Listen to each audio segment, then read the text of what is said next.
So Herd is a project that is really sort of an extension of like my sound suits, which are these sort of sculptural objects that I make that I'm sort of pretty much well known for. So I wanted to sort of take the idea of sound, but to think about it in a different form. And then sort of sound led to hear, then led to heard. And so that's how herd was established, was the idea of a herd of something. And so then it led to horse. And so that was really how the sort of form and the idea sort of came about. It's really a piece that's really sort of talking about this multicultural world in which we sort of live in. As you will see with the object is a horse form that's created by two individuals that make it. And it's really about ideas of collective sort of ways and modes of working, how we sort of move as a collective whole in the world. And yet it's about individualness as well. Well, you know, each horse has its own sort of identity, its own markings. And so you'll find that each sort of face mask is of a different sort of cloth from around the world.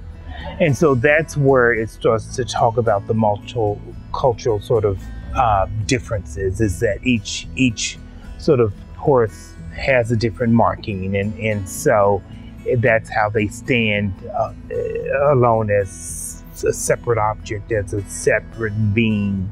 And yet they sort of move and work together as a whole. You know, the choreography is sort of really sort of, you know, it's been done a number of different ways, but it really sort of, you know, the original idea of the choreography is that the object, the forms are placed on sawhorses that are located in a gallery setting, and then the performers come out and dress right in front of the audience.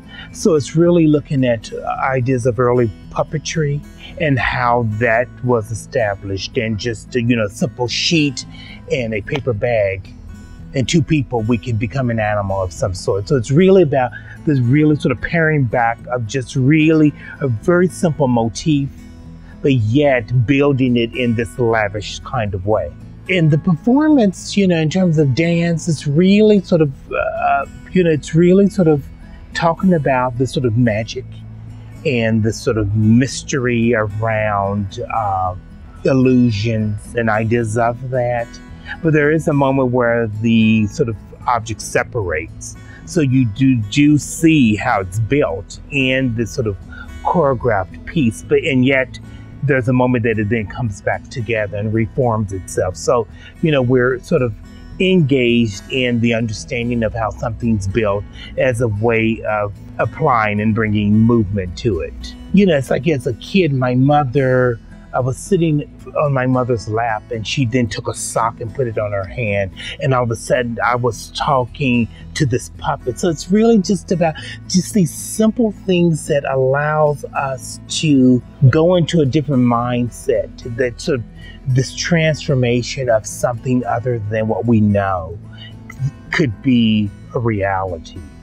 So it's really sort of how do we continue to dream and to sort of operate in this mode of fantasy and this kind of mode of sort of dreaming. You know, it's important that we sort of are always sort of in this sort of mindset of wanting a different way of existing in the world, and how do you sort of help stimulate that as a motivation?